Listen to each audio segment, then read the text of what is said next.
गिरिवरधारी।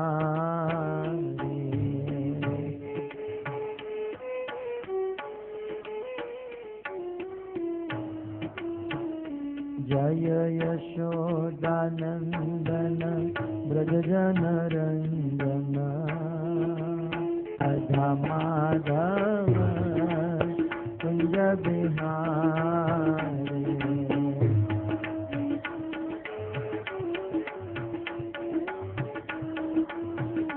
जय गोपी जन वल्लभ गिरिवरधारी।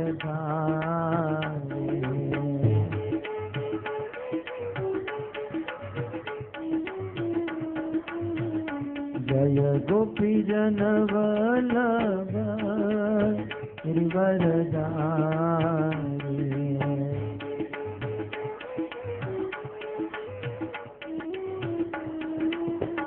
जय यशोदानंदन ब्रज जनरंजन यशोदानंदन ब्रज जनरंजन।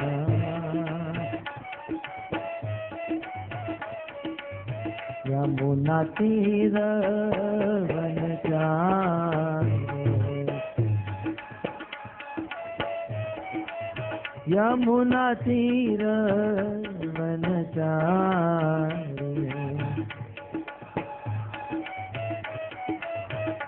जय राधा माधव कुंज बिहारी।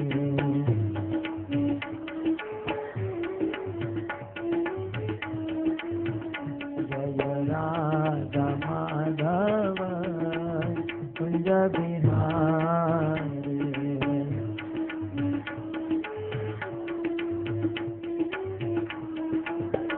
जय राधा माधव कुंज बिहारी।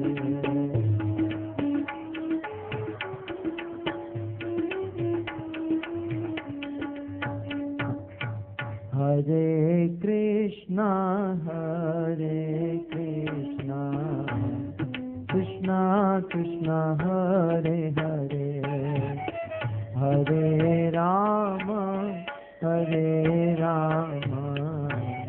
राम राम हरे हरे।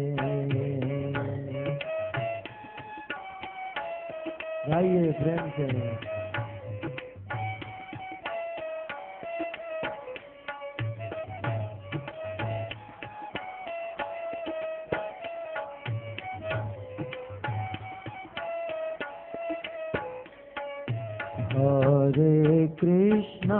हरे कृष्णा कृष्णा कृष्णा हरे हरे हरे राम राम राम हरे हरे।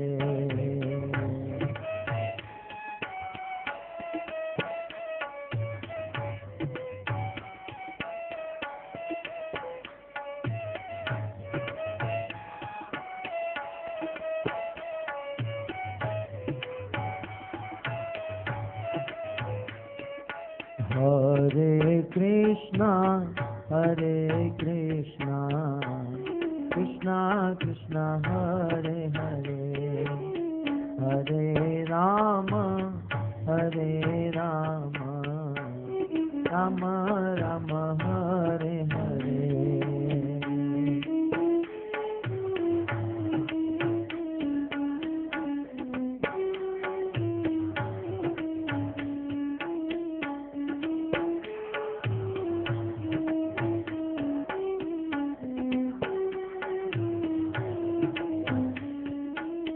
हरे कृष्णा कृष्णा कृष्णा हरे हरे हरे राम राम राम हरे हरे।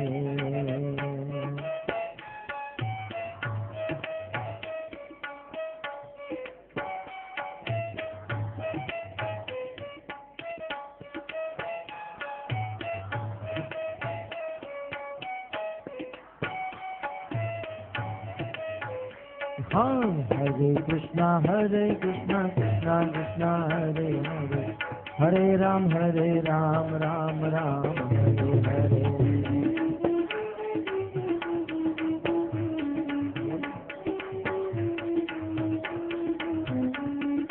हरे कृष्णा कृष्णा कृष्णा हरे हरे, हरे राम राम राम हरे हरे।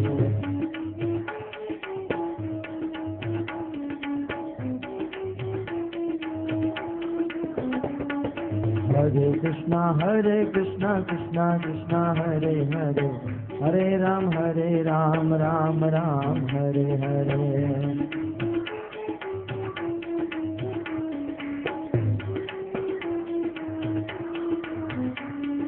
हरे कृष्णा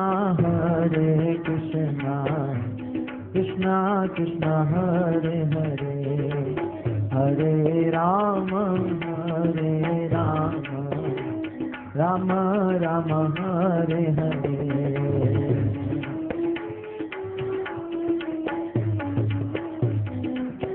गाइए प्रेम से।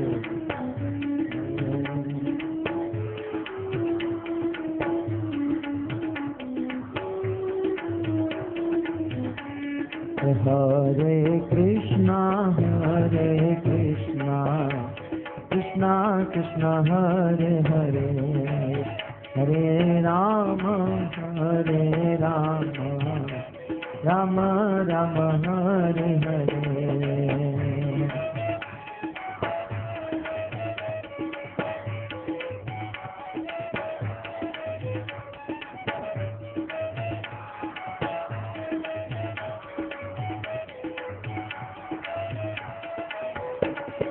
हरे कृष्णा कृष्णा कृष्णा हरे हरे, हरे राम राम हरे हरे।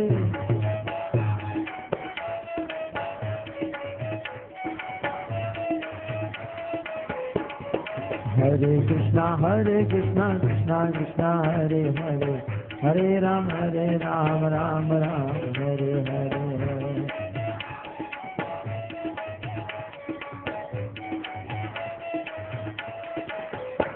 हरे कृष्णा कृष्णा कृष्णा हरे हरे, हरे राम राम हरे हरे।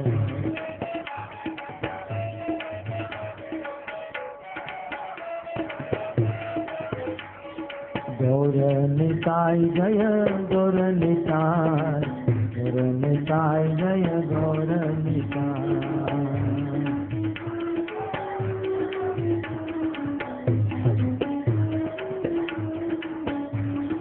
गौर निताय जय गौर निताय, गौर निताय जय गौर निताय।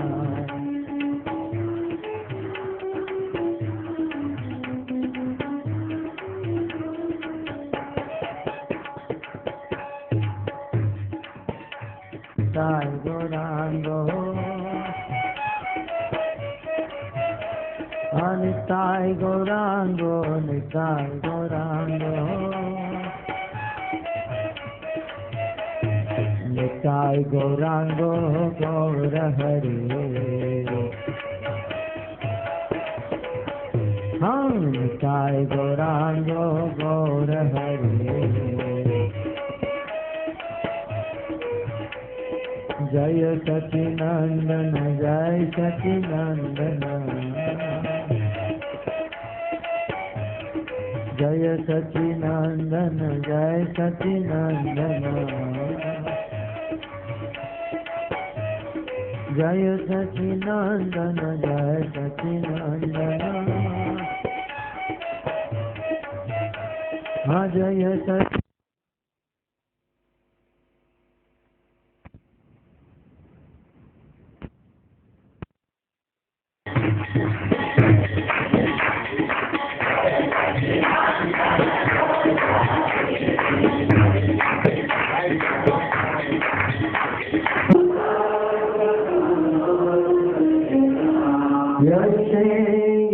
यस्यास्मीशितं ब्रूहि तन्मे,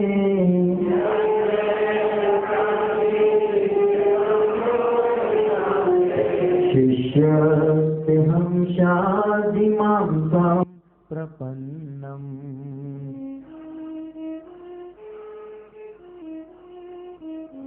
कार्पण्यदोषो अपहत स्वभाव।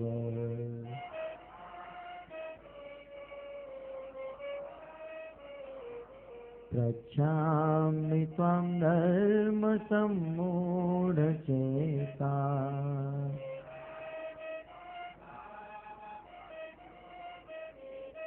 यच्छेयस्यात्मीशितं ब्रूहि तन्मे।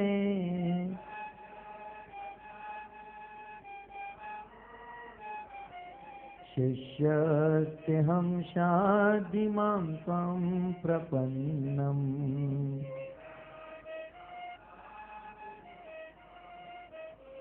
कार्पण्यदोषोपहत स्वभाव।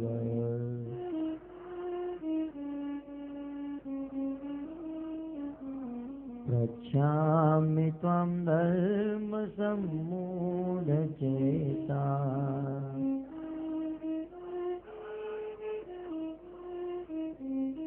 यच्छेयस्यात्मीशितं ब्रूहि तन्मे।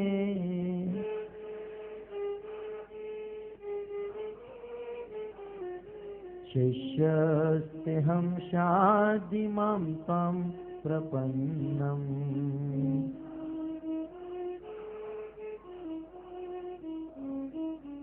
बोलेंगे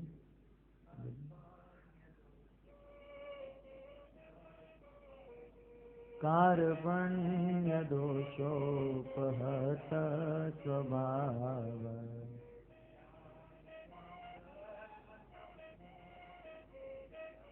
पृच्छामि त्वां धर्मसम्मूढचेता।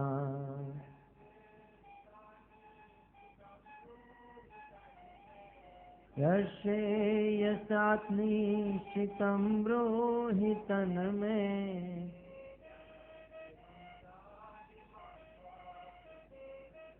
शिष्यस्तेऽहं शाधिमां त्वां प्रपन्नम्।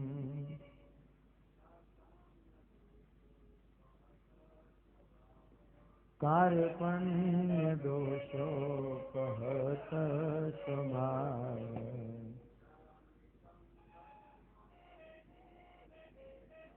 पृच्छामि त्वां धर्मसम्मूढचेता।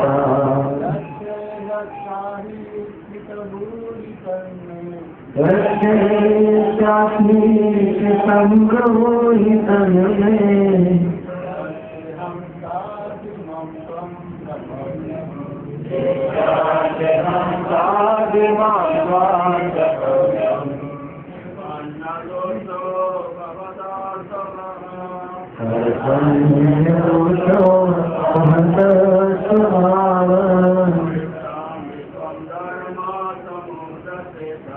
पृच्छामि त्वां धर्मसम्मूढचेता।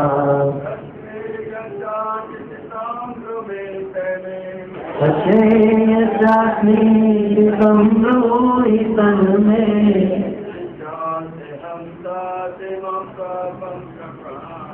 शिष्यस्तेऽहं शाधिमां त्वां प्रपन्नम्। माताओं में से कोई?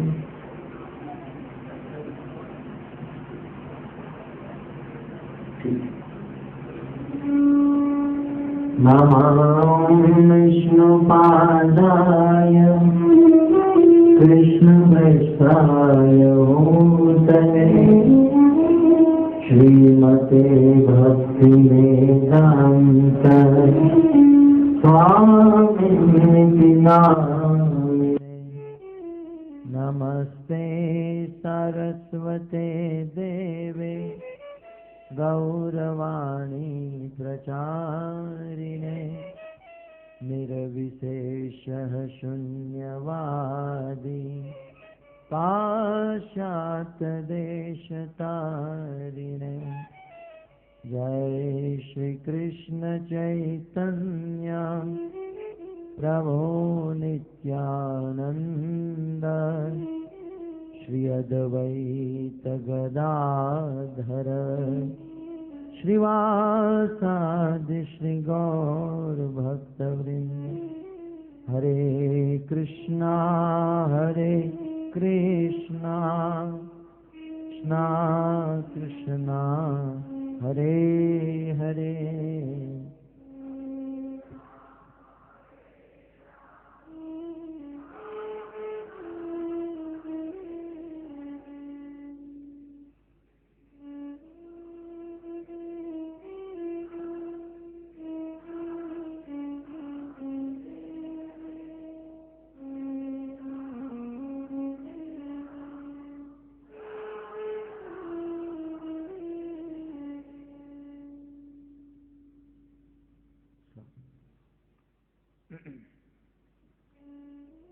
हरे कृष्ण।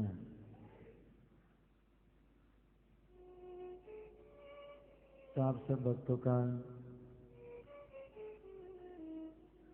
अंतर्राष्ट्रीय कृष्ण भावना अमृत संघ की ओर से प्रस्थापित प्रति रविवारीय इस संडे लव फीस्ट कार्यक्रम में हार्दिक स्वागत करते हैं।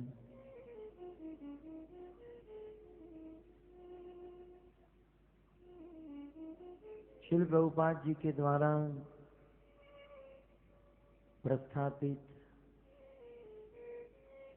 अंतर्राष्ट्रीय कृष्ण भावना अमृत संघ में भक्तों के लिए यह विशेष दिन माना जाता है। प्रभुपाद की इच्छा थी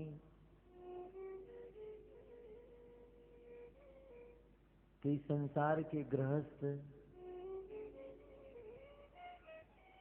वैसे तो रात दिन बिजनेस में, अपने काम धंधे में,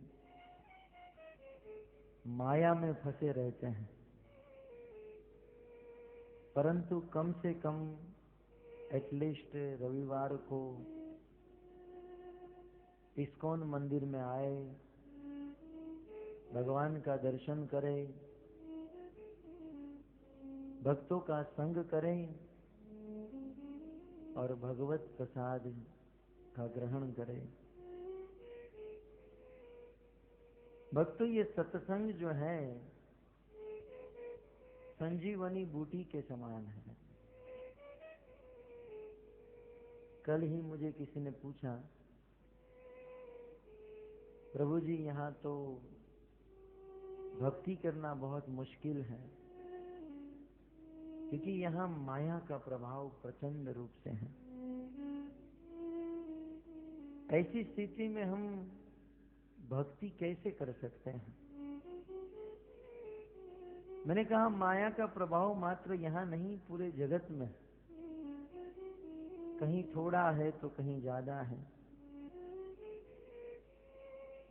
समस्त जगह पर माया का प्रभाव है और माया के बीच में रहकर हमें हमारे गृहस्थ जीवन का निर्वाह करना है। ये सब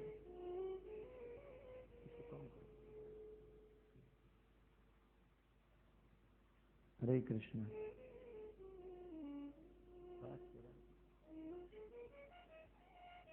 हरे कृष्ण।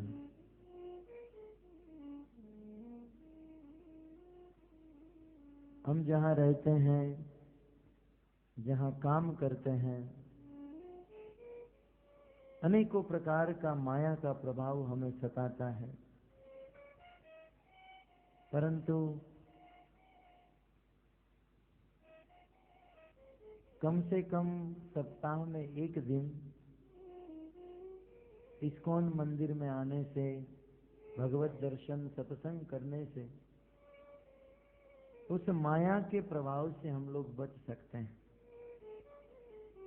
शास्त्र में दृष्टांत दिया जाता है सर्प का और नेवले का। अब आप नेवले को क्या कहते हो मैं नहीं जानता हूं, परंतु सांप और नेवला दोनों झगड़ते हैं, युद्ध करते हैं। कभी डिस्कवरी चैनल में आप देख सकते हैं। सांप और नेवले का युद्ध बहुत प्रसिद्ध है। जब ये दोनों झगड़ते हैं तो घंटों भर युद्ध चलता है। और यद्यपि देखा जाए तो सांप और नेवले में सांप शक्तिशाली है, क्योंकि सांप के पास जहर होता है और उस जहर के द्वारा बड़े बड़े हाथियों को भी पछाड़ सकता है। तो सांप और नेवले का युद्ध होता है। सांप शक्तिमान होता है और नेवला बुद्धिमान होता है। माया शक्तिमान है तो हमें बुद्धिमान बनना पड़ेगा। सांप शक्तिमान है, नेवला बुद्धिमान है। इसलिए नेवला और सांप जब दोनों युद्ध करते हैं तो नेवला एक ऐसी जड़ी बूटी के बाजू में युद्ध करता है और ये दोनों युद्ध करते हैं। और युद्ध करते करते सांप नेवले को डंक मार देता है, अपना जहर नेवले में छोड़ देता है। तब नेवले में जब जहर चढ़ जाता है, मूर्छित सा हो जाता है, तब जाकर तुरंत वो जड़ी बूटी के पास चला जाता है और उस जड़ी बूटी को थोड़ा सूंघ लेता है। जड़ी बूटी को सूंघने से उनका विष उतर जाता है। फिर से वह सांप के पास जाता है। दोनों के बीच में घंटों भर युद्ध करते हुए सांप अपना जहर से डंक मार देता है। नेवला मूर्छित सा होता है, फिर से जड़ी बूटी के पास आकर जड़ी बूटी को सूंघ लेता है। फिर से युद्ध होता है। ऐसे बार बार सांप डंक मारते रहता है और नेवला जड़ी बूटी के पास जा जाकर सूंघकर अपने जहर को उतार कर वापस आ जाता है। और इस प्रकार से करते करते करते अंत में सांप डंक मार मार के थक जाता है। सांप का सारा जहर समाप्त हो जाता है।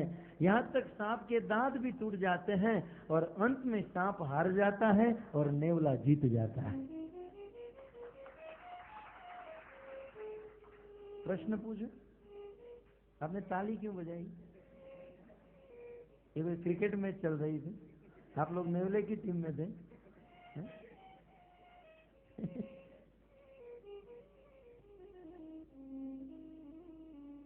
तो इस प्रकार से नेवला जीत जाता है। भक्तों, वह नेवला और कोई नहीं, हम लोग ही हैं। आपने जो ताली बजाई सही बजाई है? और सांप और कोई नहीं, सांप जो है इस संसार की माया है। माया जो है संसार के जीव को रात दिन डंक मारती रहती है, अपना जहर जीव में छोड़ती रहती है। लेकिन हमें चाहिए कि जैसे ही सांप जहर छोड़ देता है, माया जो है हमें प्रभावित कर लेती है, तुरंत रविवार को इस इस्कॉन मंदिर में आ जाए, भगवान का दर्शन करके, सत्संग करके, प्रसाद खा करके अपना सारा जहर निकाल दिया जाए और फिर से माया में चले जाए।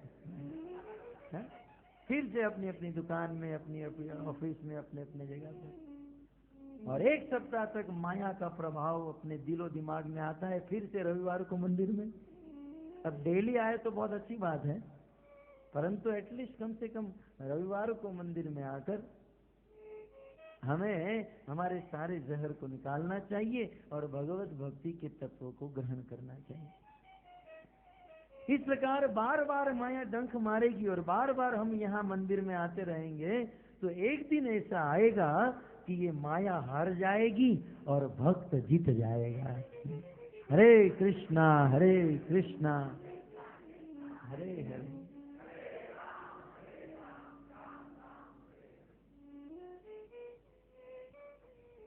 परंतु जीतने के लिए, माया को परास्त करने के लिए सबसे बड़ा साधन है सत्संग। और उसमें भी श्रील प्रभुपाद जी के इस सेंटर में सत्संग होना। वास्तव में श्रील प्रभुपाद जी ने जहां जहां अपने मंदिर बनाए, वो मंदिर कोई साधारण जगह नहीं, साक्षात भगवान का धाम बन जाता है। अतः प्रभुपाद जी के द्वारा इस संस्था के जहाँ पर मंदिर होते हैं उस मंदिर में जाना अत्यंत आवश्यक होता है। ये मंदिर जो है एक कॉलेज के समान है, स्कूल कॉलेज के समान, और हमारे घर पर जो सत्संग करते हैं ना वो ट्यूशन के समान है। हमारे मोहल्ले में, हमारी गली में, हमारे घर पर जो भी प्रवचन सत्संग होते हैं ये ट्यूशन के समान है। आप कितना भी ट्यूशन करो, लेकिन कॉलेज में नहीं जाओगे तो कुछ लाभ है? ठीक उसी प्रकार हमारे घर पर कितना भी भजन करे, सत्संग करे, परंतु जब तक श्रील प्रभुपाद जी की कृपा पात्र इस इस्कॉन में नहीं आओगे तब तक हमारा प्रोग्रेस नहीं हो सकता है। श्रील प्रभुपाद जी की कृपा प्राप्त नहीं कर सकते। अतः प्रभुपाद जी की कृपा ग्रहण करने के लिए अंतर्राष्ट्रीय कृष्ण भावना अमृत संघ में आकर अपने जीवन को धन्य बनाना चाहिए।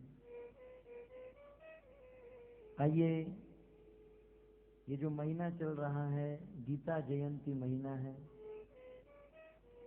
और आज ही के दिन भगवान श्री कृष्ण ने अर्जुन को भगवत गीता का ज्ञान सुनाया था। अतः आज भगवत गीता के ऊपर थोड़ा सा प्रकाश डालेंगे। श्रीमद् भगवत गीता, जिसके प्रारंभ में अर्जुन और कृष्ण के बीच में संवाद है।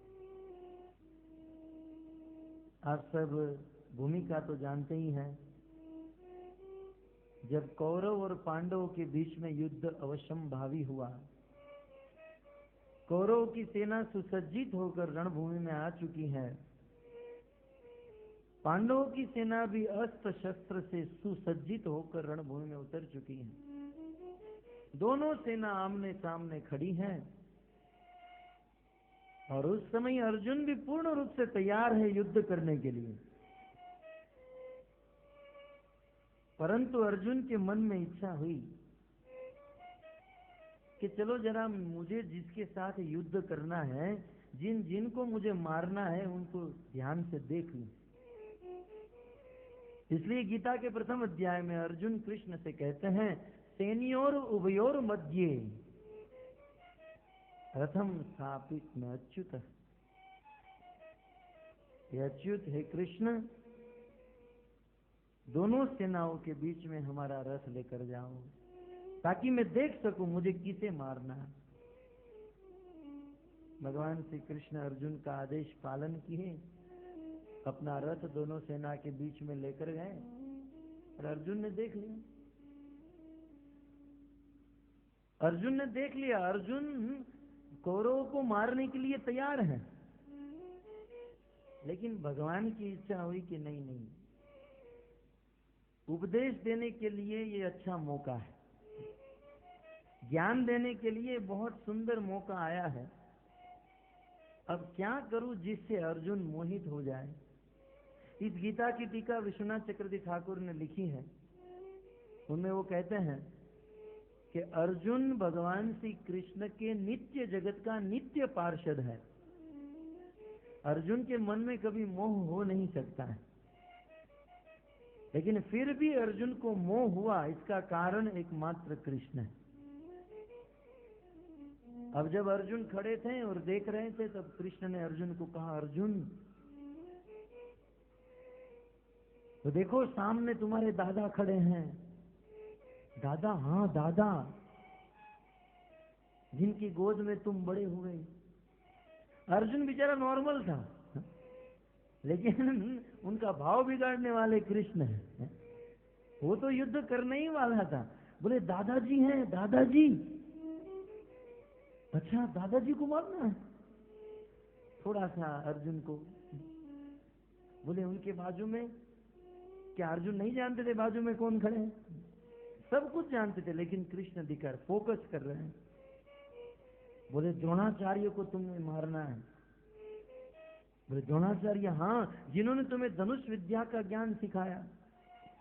अर्जुन, तुम्हें तुम्हारे गुरु को मारना है? मुझे गुरु को मारना है। अर्जुन और थोड़ा नर्वस हुआ।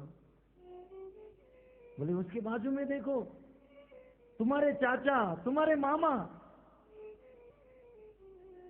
और उसके बाजू में तो तुम्हारे सगे भाई खड़े हैं। कृष्ण ने सबको इंडिकेट किया और सबके संबंध को याद कराया। और कृष्ण की बात को सुनकर अर्जुन के हृदय में मोह उत्पन्न हो गया। बोले अच्छा, मेरे दादा, मेरे मामा, मेरे चाचा, मेरे भाई, मुझे अपनों को ही मारना है? अर्जुन ने कह दिया, कृष्ण ये तो सब मेरे अपने लोग हैं, मैं इनको नहीं मारूंगा। अर्जुन ने मित्रता के नाते, कृष्ण ने अर्जुन को मित्रता के नाते कहा, नहीं नहीं अर्जुन, मारो, मारने के लिए तो आए। अब पहले मोह उत्पन्न कराया और अब कहते हैं मारो। अर्जुन ने कहा, नहीं केशव, मैं नहीं मारूंगा। यहां तक अर्जुन ने कह दिया, गुरु न हत्वा ही महानुभावन श्रेयम भोक्तुम वैष्मी अपीह लोके हत्वार्थ कामा तु गुरु निहेव भुंजीय भोगान रुधिर प्रदिग्धान। कृष्ण, मैं मेरे गुरुजनों को नहीं मारूंगा, मेरे दादा को, मेरे अपने संबंधी को मैं नहीं मारूंगा। मैं भिक्षा मांगकर, भीख मांगकर पूरे जीवन को बिता लूंगा, परंतु युद्ध नहीं करूंगा। इस प्रकार से कहते हुए अर्जुन का मुख सूख गया। अर्जुन के शरीर से पसीना निकलने लगा। आप लोग जरा आगे आ जाइए, थोड़े थोड़े आगे। जगह दान, महादान। आज के दिन में जगह दान करने की महिमा है। हरे कृष्णा, हरे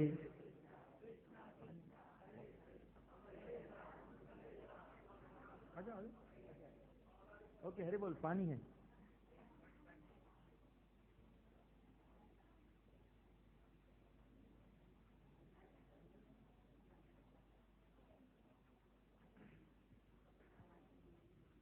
हरे कृष्णा, हरे, यहाँ की जगह को भर दीजिए थोड़ा। हरे राम, हरे राम, हरे कृष्णा, हरे कृष्णा।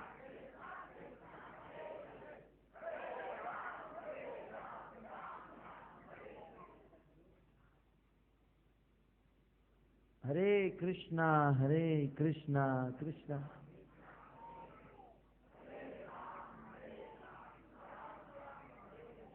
यहाँ के बच्चे तेज हैं, माता पिता तेज नहीं हैं। थोड़े जोर से, हरे कृष्णा, कृष्णा कृष्णा, हरे हरे।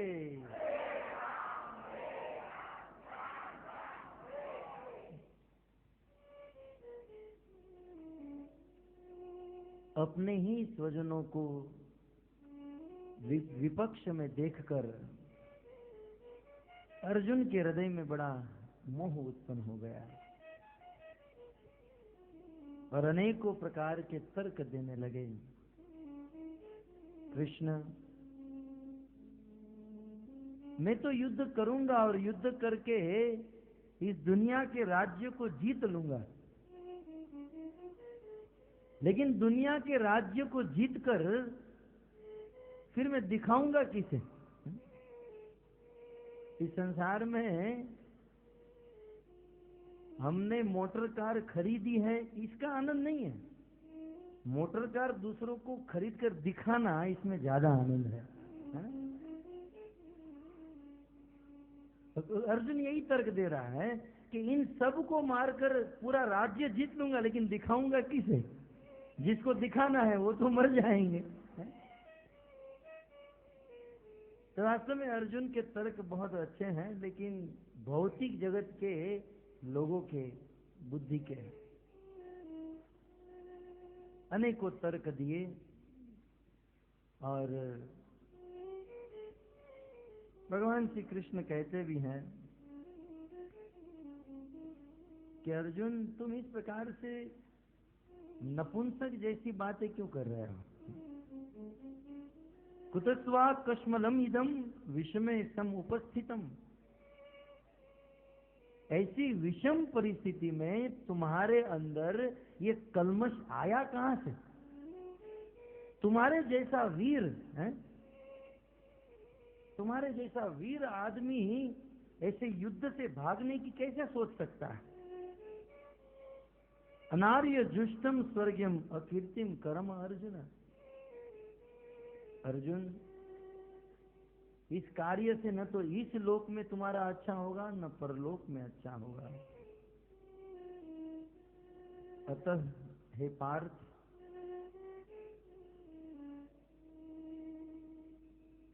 हे पृथा के पुत्र, जब हम लोग यहाँ युद्ध करने आ रहे थे तब तुम्हारी माँ ने, पृथा ने, देवी कुंती ने एक संदेश दिया था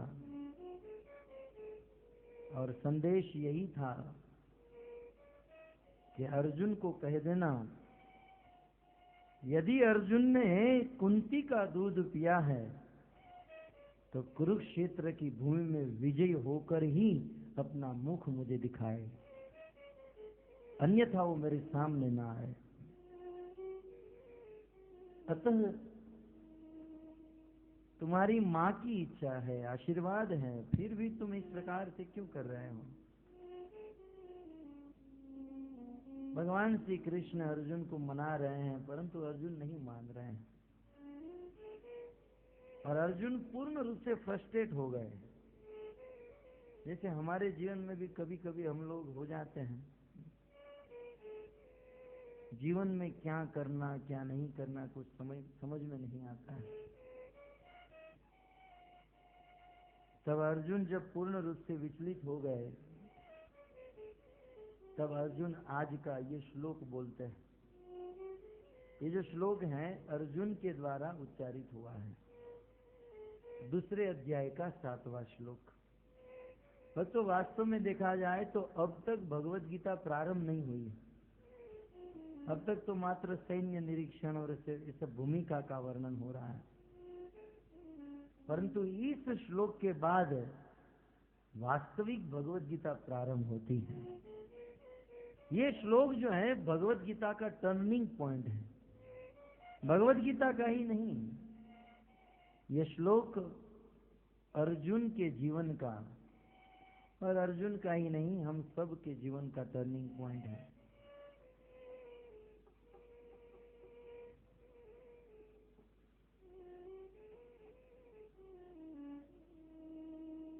क्योंकि इसी श्लोक से ऋषि गौर निताय की, श्रील प्रभुपाद की, हरे कृष्णा हरे कृष्णा।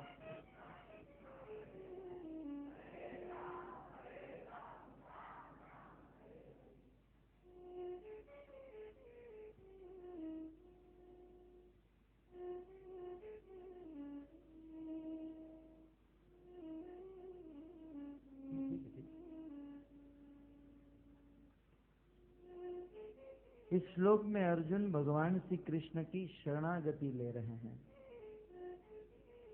मैं तो इस श्लोक की व्याख्या करने से पहले आपको बता दूं, इस संसार में यदि हम हमारी उन्नति करना चाहते हैं तो किसी शुद्ध भक्त के मुख से गीता, भागवत या रामायण जैसे शास्त्र के उपदेश को सुनना होगा। जब तक हम इन शास्त्र के उपदेश को सुनेंगे नहीं, तब तक हमारी प्रगति नहीं हो सकती है। और बड़े बड़े महात्मा संत शास्त्र का ज्ञान हमें कब देंगे?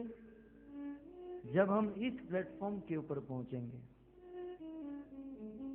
जब तक ये भाव, अर्जुन के अंदर जो भाव आया है, ये चीज हमारे अंदर नहीं आएगी, तब तक महात्माओं के द्वारा हमें शास्त्र का ज्ञान नहीं मिलेगा। और यदि महात्माओं के द्वारा शास्त्र का ज्ञान मिल भी गया तो वह ज्ञान जीवन में अप्लाई नहीं होगा, जीवन में उतरेगा नहीं, जब तक ये भाव हमारे दिल में नहीं होगा। इसलिए भगवत गीता को समझने के लिए इस प्लेटफॉर्म पर हम सबको आना चाहिए। देखिए, इस श्लोक में अर्जुन कृष्ण से कहते हैं, शरणागति लेते हुए अर्जुन बताते हैं कि हे कृष्ण, कार्पण्य दोषो अपहत स्वभाव। सर्वप्रथम कहते हैं, कृष्ण मेरा स्वभाव जो है बहुत बिगड़ गया है, मेरा स्वभाव अपहत, बिगड़ गया है। अर्थात कृष्ण मेरी स्थिति ठीक नहीं है, मैं अच्छा नहीं हूं। तो इससे हमें क्या ज्ञान मिलता है? हम कभी भी किसी भी गुरु के शरण में जाए तो गुरु के शरण में जाकर हमें हमारी बड़ाई नहीं करनी चाहिए कि मैं इतना बड़ा हूं, मैं इतना महान हूं, मैं इतना जानता हूं। गुरु के सामने अपनी बड़ाई करने से गुरु की कृपा से वंचित रह जाते हैं। और यदि हम कुछ जानते भी हो, हमारे पास कुछ ज्ञान भी हो, परंतु वह ज्ञान गुरु के सामने प्रकट नहीं करना चाहिए। गुरु के सामने तो मूढ़ बनकर प्रकट होना है, जैसे अर्जुन हो रहे हैं। बोले मेरा स्वभाव जो है अपहत बिगड़ चुका है। ठीक उसी प्रकार गुरु के सामने मूढ़ बनकर हम रोज, यदि आप इस्कॉन मंदिर में आते हो तो गुरु पूजा में हम गाते हैं, नरोत्तम दास ठाकुर प्रेम भक्ति चंद्रिका में लिखे हैं, श्री गुरु चरण पद्म केवल भगति सदमा। उस स्तुति में क्या करेंगे, सब ठीक है। हरे कृष्ण हरे कृष्ण।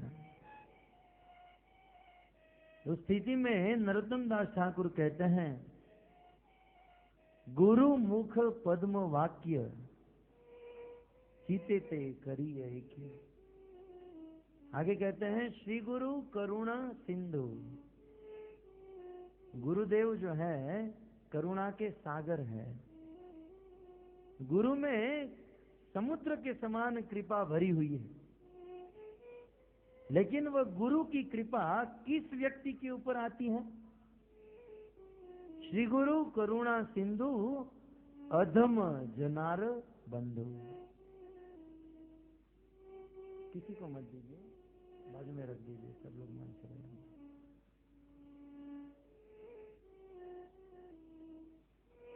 वहीं पर उल्टा लीजिए, अधम जनार बंधु। हरे कृष्णा हरे कृष्णा।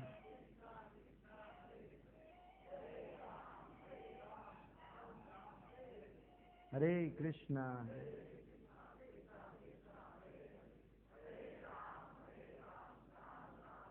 कितने में से करना है?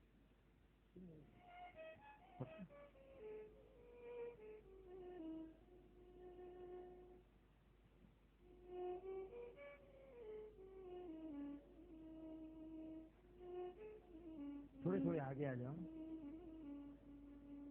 लालदास कितनी जगह रोगे बैठा है।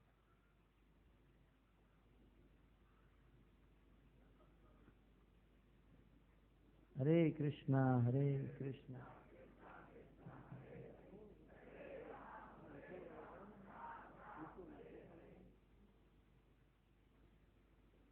हरे कृष्णा हरे कृष्णा।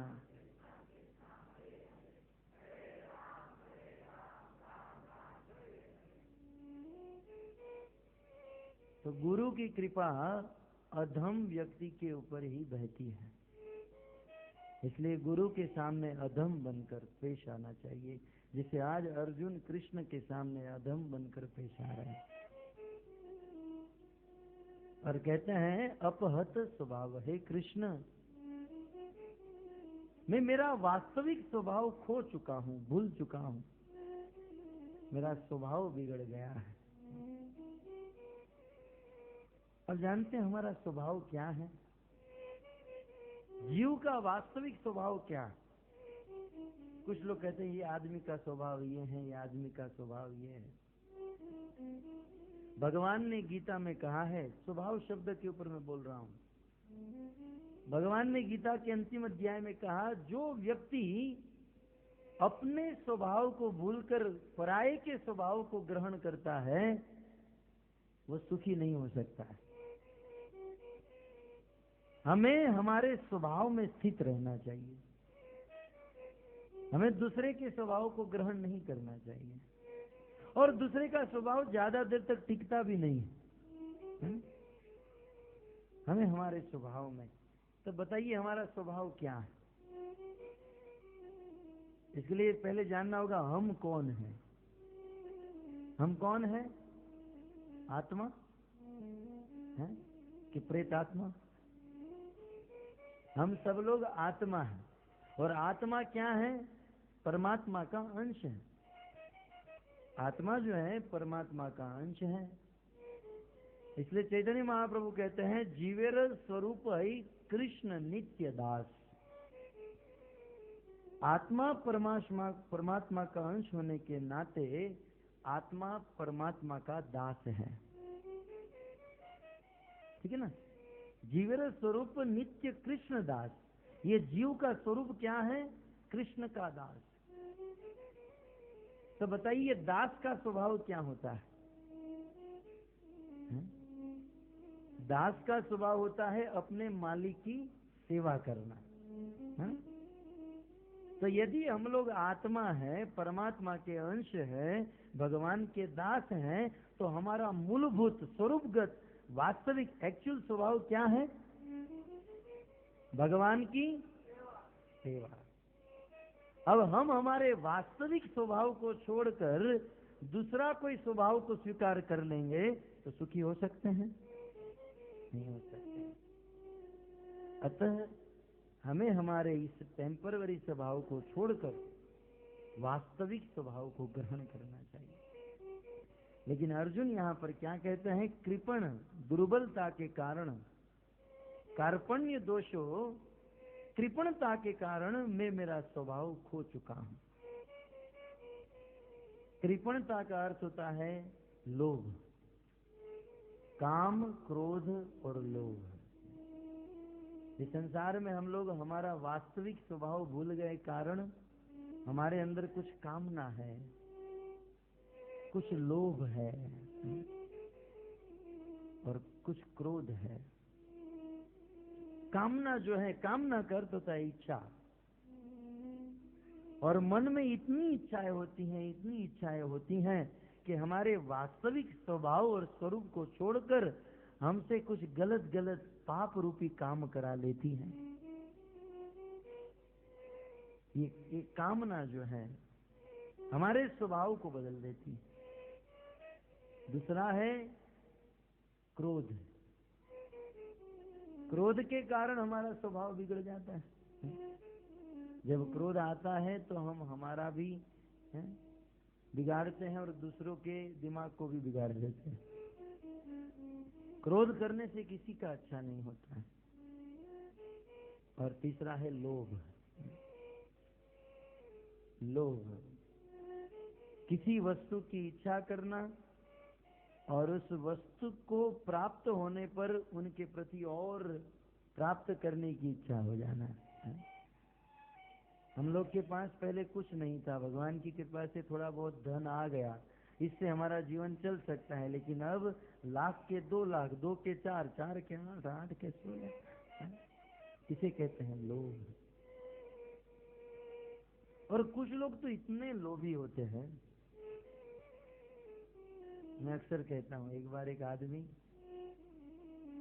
दुकान से घर पर आया, पत्नी भोजन पका रही थी, तो पत्नी को कहा क्या कर रही हो? भोजन बना रही हो। कितने लोगों का बना रही हो? बोले 3 लोगों का। बोले 3 कौन?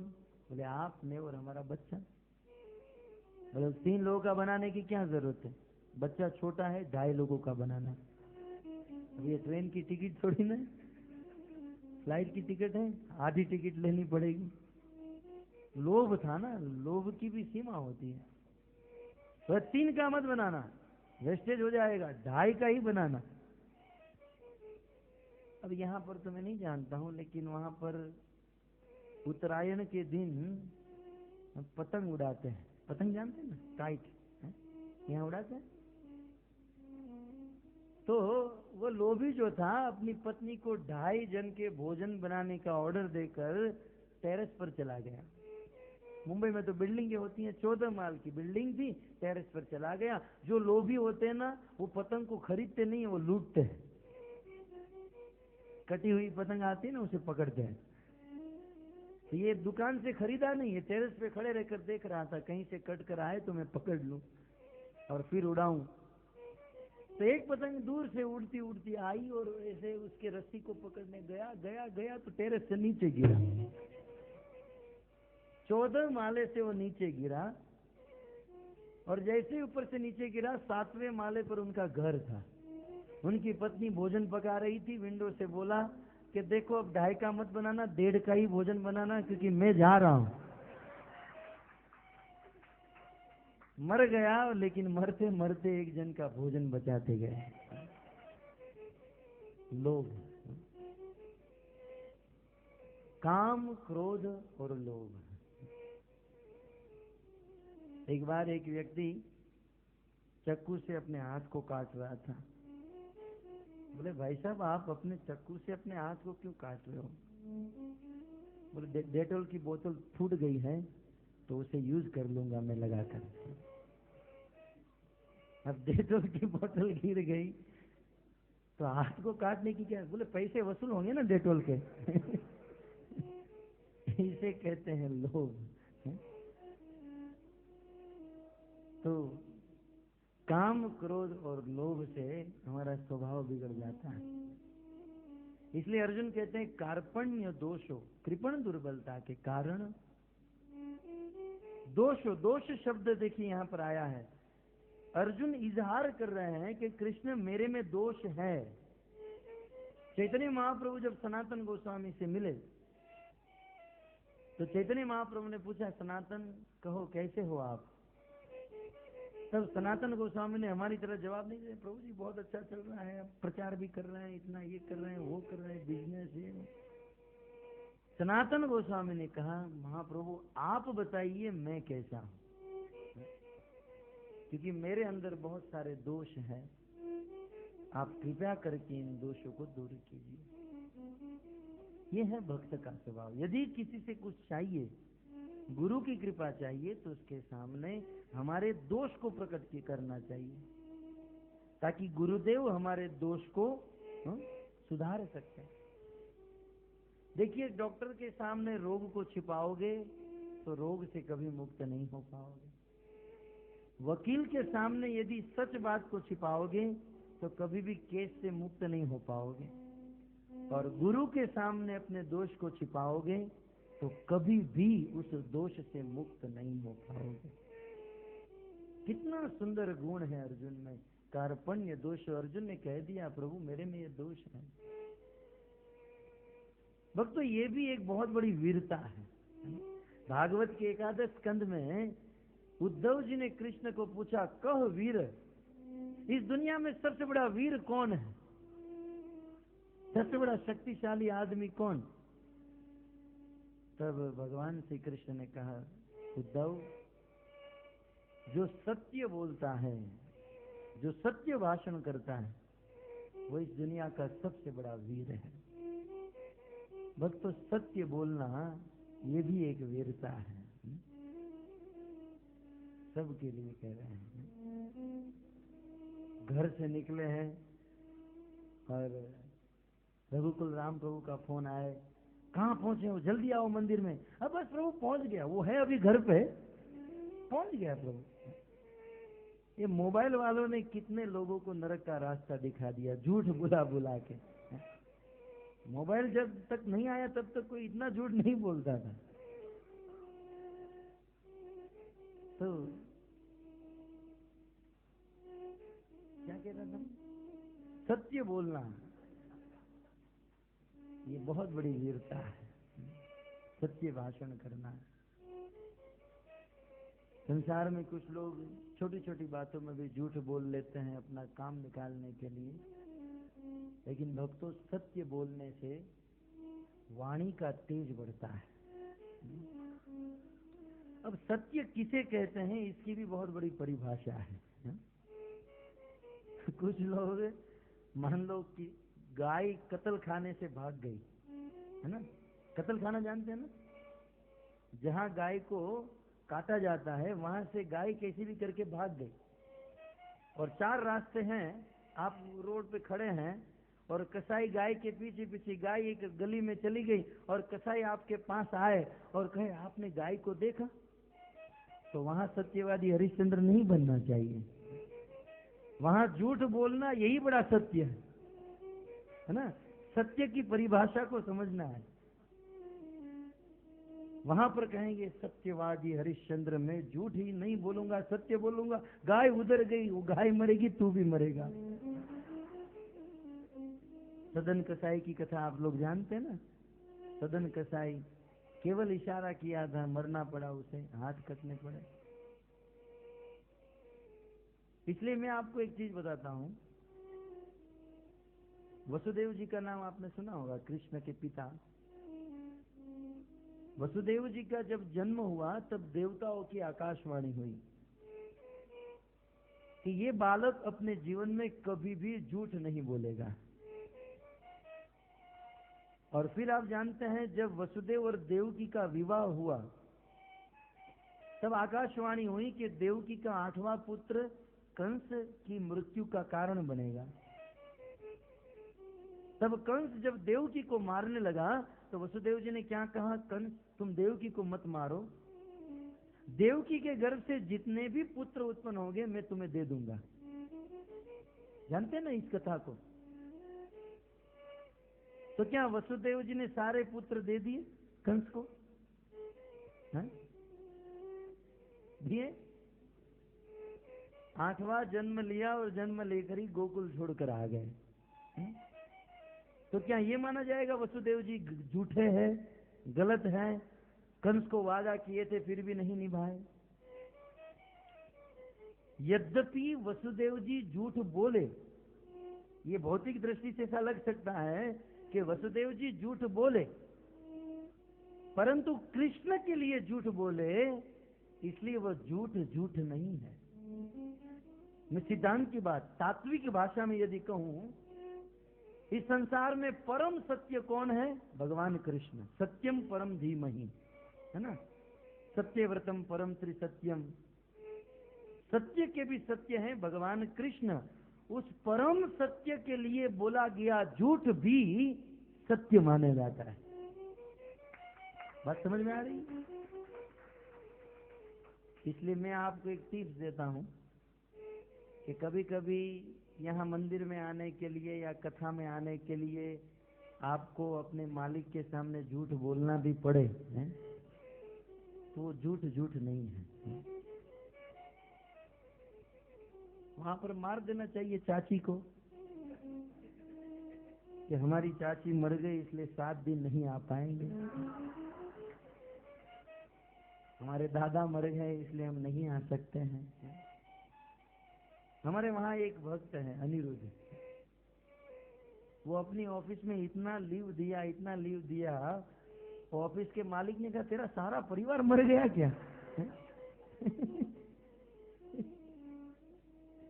तेरे परिवार में कोई बचा भी है? फिर उसने ऑफिस छोड़ दिया और मंदिर में ब्रह्मचारी बन गया। तो भगवान के लिए बोला गया झूठ, भगवान के लिए वो झूठ झूठ नहीं, वो सत्य माना जाता है। और पितामह भीष्म ने अपने जीवन में कभी झूठ नहीं बोला, है ना। उसका एक ऑपोजिट दृष्टांत, पितामह भीष्म ने अपने जीवन में कभी झूठ नहीं बोला, अखंड ब्रह्मचर्य व्रत का पालन किया, अपनी प्रतिज्ञा के ऊपर अड़ग रहे, लेकिन फिर भी भगवान के हाथों मरना पड़ा। क्योंकि पितामह भीष्म के सत्य का आधार ये दुर्योधन था, है ना। असत्य के आधार पर यदि हम कितना भी बड़ा सत्य बोलते हैं तो वह सत्य सबसे बड़ा झूठ है। आप ये बात समझ में आ रही है? असत्य के लिए कितना भी सत्य बोला जाए तो वो झूठ है, लेकिन सत्य के लिए कितना भी झूठ बोला जाए तो वो परम सत्य है। तो खैर ये सारी बातें हैं, मैं किस पर ये सत्य सब बोलने लगा था? कार्पण्य दोषो अपहत स्वभाव, सत्य बोलना चाहिए। दोषो, गुरु के सामने सत्य बोलना चाहिए, ये सबसे बड़ी वीरता है। तो अर्जुन भगवान श्री कृष्ण को कह रहे हैं कि कृष्ण मेरे में बहुत बड़ा दोष आया है। प्रच्छामि त्वाम धर्म सम्मूढ़ चेता, इसलिए हे कृष्ण मैं प्रच्छामि माने पूछ रहा हूं। इसलिए कृष्ण मैं आपको पूछ रहा हूं, क्या पूछ रहा हूं? धर्म के विषय में बताइए कृष्ण, मेरा वास्तविक धर्म क्या है? मतलब धर्म का अर्थ होता है कर्तव्य, रिस्पॉन्सिबिलिटी। इस जगत में हम लोग आए हैं तो अनेक प्रकार के कर्तव्य होते हैं। जन्म से लेकर मृत्यु तक एक के बाद एक कर्तव्य आते हैं। माता के प्रति कुछ कर्तव्य है ना, जिसे मातृधर्म कहते हैं। पिता के प्रति कुछ कर्तव्य होते हैं, जिसे पितृधर्म कहते हैं। समाज के प्रति कुछ कर्तव्य, देश के प्रति कर्तव्य, देश धर्म। लेकिन भक्ति ये जितने भी कर्तव्य हैं ये सारे हमारे शरीर के साथ रिलेटेड हैं। और वास्तविक ज्ञान तो ये है, हम ये शरीर नहीं, हम तो आत्मा है। इसलिए शरीर से जुड़ा हुआ जो कर्तव्य है वह गौण है, सेकेंडरी है। आत्मा के साथ जो जुड़ा हुआ कर्तव्य है वो प्राइमरी है, मुख्य है। और इसीलिए आत्मा का मुख्य कर्तव्य क्या है? सवे पुंसा परो धर्म यतोर भक्ति अधोक्षज। परम धर्म, आत्मा का धर्म क्या है? अधोक्षज, भगवान श्री कृष्ण की भक्ति करना। परंतु अर्जुन ये जानते नहीं थे, लेकिन मोहित हो चुके थे। अतः कह रहे हैं कि मैं आपसे पूछ रहा हूं कि मेरे लिए क्या कर्तव्य है। मेरे लिए यत श्रेय, तीसरी लाइन में देखिए, यत श्रेय निश्चितम ब्रूहि। तब मानो भगवान श्री कृष्ण कहे, अर्जुन तुम तो यार बिल्कुल मेरे शरणों में ही गिर गए, बताओ तुम्हें क्या चाहिए। देखिए साक्षात भगवान अर्जुन के सामने खड़े हैं और कह रहे हैं, अर्जुन बोलो क्या चाहिए। तुम बड़े टेंशन में हो, चिंता में हो। अर्जुन के बदले हम लोग होते तो कहते, महाराज मस्तक पर एक हाथ घुमा दो, या महाराज एक ऐसा फल दे दो जिससे खा जाऊं और सब कुछ पा जाऊं, या महाराज मेरे पीठ पर एक हाथ घुमा दो, कुछ मंत्र मार दो, कुछ चमत्कार कर दो। आज के लोग गुरु के पास जाकर ऐसी चेष्टा करते हैं। लेकिन जब भगवान ने अर्जुन को कहा, अर्जुन तुम क्या चाहते हो, तब देखिए बहुत सुंदर कहते हैं, यत श्रेयस्य, मुंडी थोड़ी, यत श्रेयस्य निश्चितम ब्रूहि तन्मय। अर्जुन कहते हैं, कृष्ण मैं आपसे कुछ नहीं चाहता हूं, बस आपके सामने इतनी ही इच्छा है कि आप ब्रूहि बोलो और मैं सुनूं। क्या इच्छा कर रहे हैं? आप बोलो और मैं सुनूं। जब हम गुरु के पास जाते हैं तो गुरु से अन्य किसी भी प्रकार की कामना रखे बिना गुरु के मुख से उपदेश सुनने की कामना रखनी चाहिए। कुछ लोग सोचते हैं गुरु के पास जाएंगे, गुरु हमें पैसे देंगे, माला माल हो जाएंगे। अरे गुरु दूसरे के डोनेशन के ऊपर टिका है। गुरु क्या पैसे देंगे।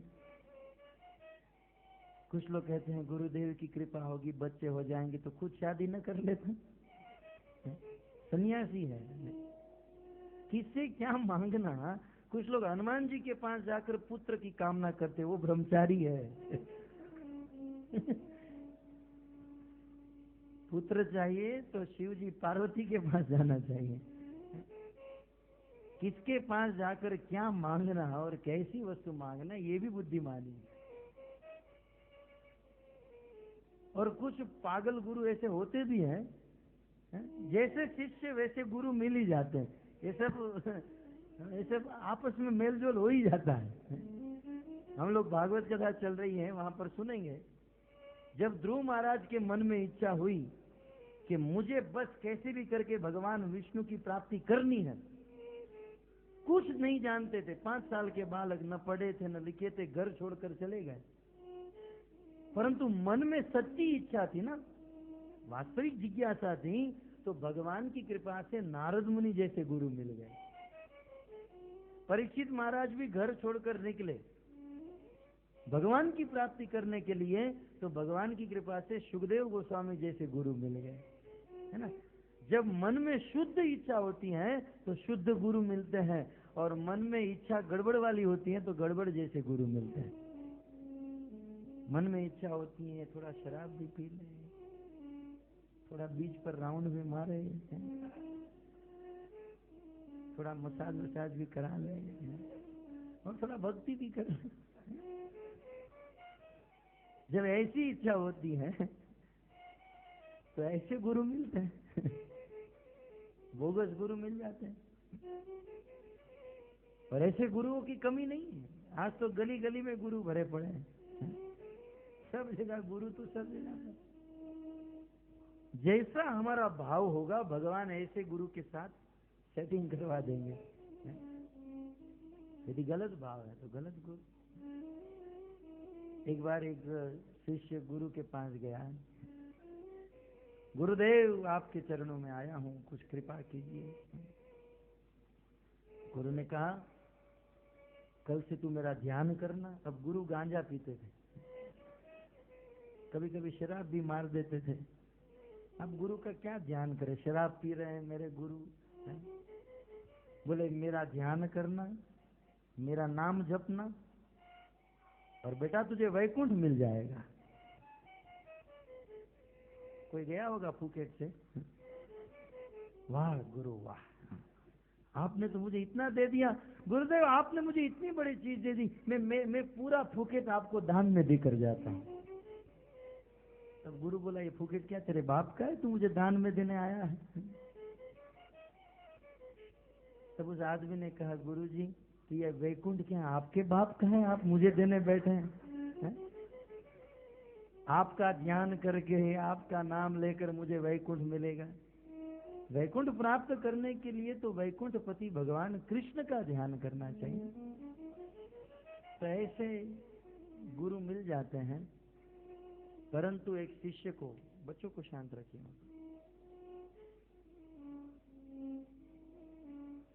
परंतु एक शिष्य की इच्छा होनी चाहिए कि वे गुरु के मुख से सुने। बस तो सत्य कहूं तो गुरु अपनी वाणी से ही अपने शिष्य का उद्धार कर सकते हैं। वाणी से ही शिष्य का उद्धार होता है, गुरु का सपोर्ट वाणी से होता है। इसलिए हमें चाहिए कि ज्यादा से ज्यादा गुरु के मुख से सुनने की इच्छा रखें, ज्यादा से ज्यादा। कुछ लोग बहुत मेहनत करके परिश्रम करके गुरु के पास, गुरु के शरणों में आ जाते हैं। गुरु बेचारे बोलते भी हैं, कृपा देते भी हैं, लेकिन यहाँ कर्म कमंडल ही फूटा हुआ होता है, नहीं प्राप्त कर सकते हैं, नहीं सुन सकते हैं। भक्तों, गुरु की कृपा प्राप्त करने के लिए पात्रता होनी चाहिए। मान लो यहाँ रोड पर कोई दूध बेच रहा हो, दूध ले लो, दूध ले लो, फ्री में ले लो, फ्री ऑफ कॉस्ट। लेकिन उस दूध को लेने के लिए पात्र होना चाहिए ना। हम कहे जेब में डाल दो, इसमें थोड़ी ना टिकेगा। ठीक उसी प्रकार गुरु तो कृपा बरसाएंगे, लेकिन उस कृपा को रखने के लिए पात्र चाहिए, पात्रता चाहिए। हमारे पास पात्रता नहीं। हम ये निमाय प्रभु क्या कर रहे हैं, आप सुनिए ध्यान से। हरे कृष्णा हरे कृष्णा हरे